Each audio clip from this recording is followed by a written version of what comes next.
Welcome to session one on the last 5 years. That's from 2014 to 2019, which we spent in Delhi.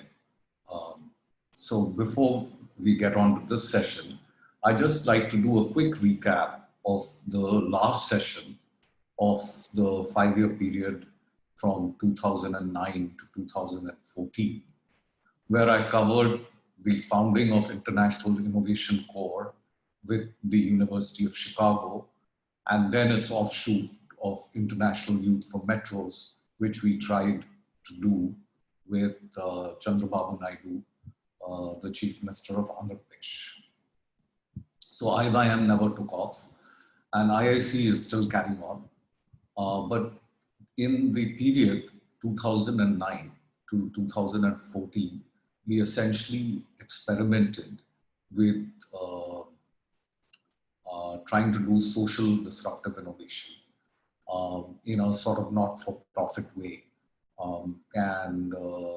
The results were not very stimulating, at least for us. That doesn't mean that this is not possible. It's just that our DNA is probably not the right DNA for that kind of stuff. So, I started writing on LinkedIn, where I have quite a few followers. Some posts on how billion-dollar babies would get created, and one of those was a post on last mile company.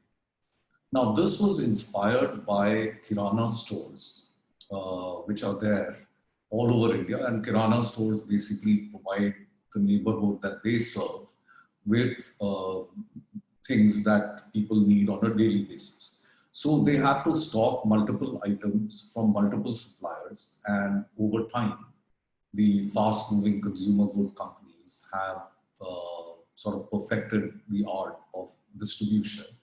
And so almost in very remote neighborhoods, you will have a Kirana store. And while the items that they may stock may be different, but there will be some items that they definitely stock. So if you want toothpaste, a toothbrush, tea,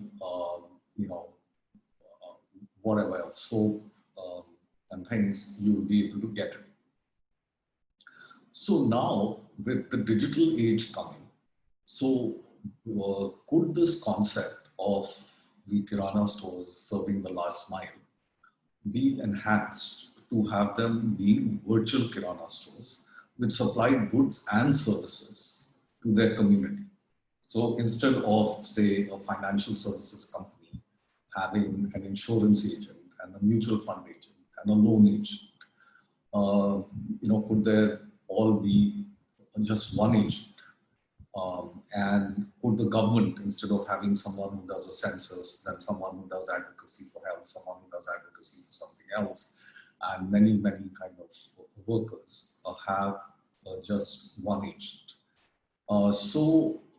This idea was what I posted.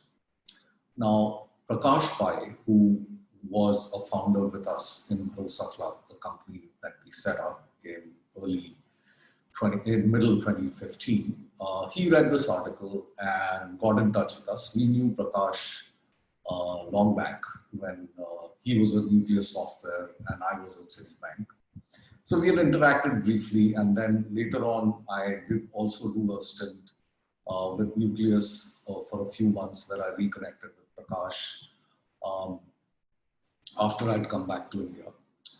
So we knew each other, not very well, but we did. And so he contacted us and said that, rather than writing about all this, why don't we do a company together? Because he wanted to do a company. And if he really wanted to do something, then we needed to do a company.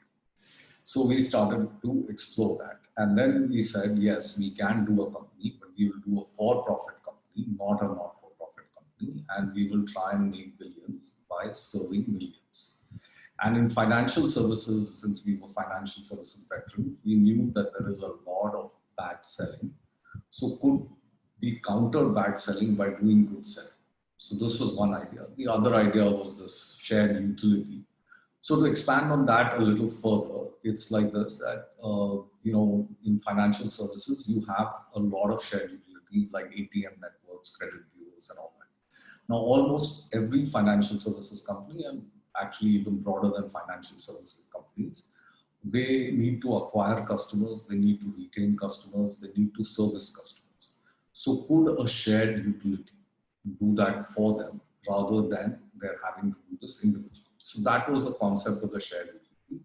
And we were also inspired by clubs. So if you take, say, Costco, it's kind of a club. You take AARP, which is the American Association of Retired Person, it's a club. And in India, there is something called JITO, which is the Jain International Organization or whatever, which is for Jains only, but it's a club, which kind of where people pay a membership fee, or if they're very poor, they may not pay a membership fee.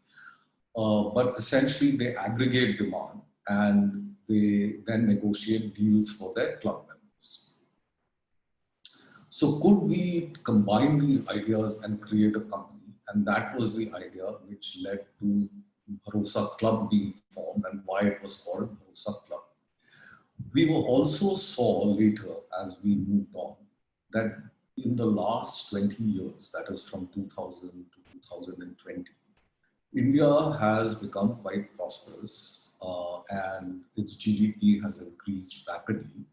It took 63 years for India to become $1 trillion GDP country, but then it only took 7 years for it to become 2 trillion, and then another 5 years to become close to 3 trillion. So,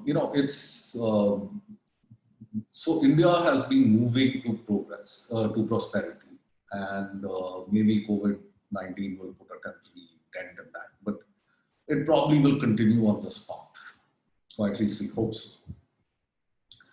What has happened though is that many Indians have not participated in this prosperity because they have been stuck in things like fixed deposits, and they haven't invested in equities, which have done very well. So they haven't been what in Hindi is called Desh ki Tarakki mein Hissar. They haven't participated, being partners in the progress of the nation.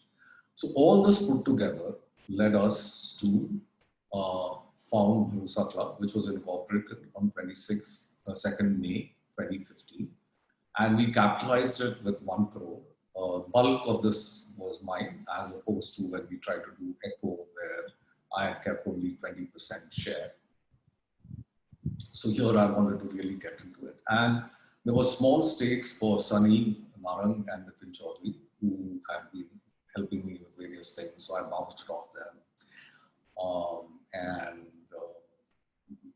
They were helpful in encouraging me. So they took small stakes in the founders' capital. And there were 2 other people who ended up having small stakes. So that's about how Bharosa Club got started, and we will continue the story in the next session.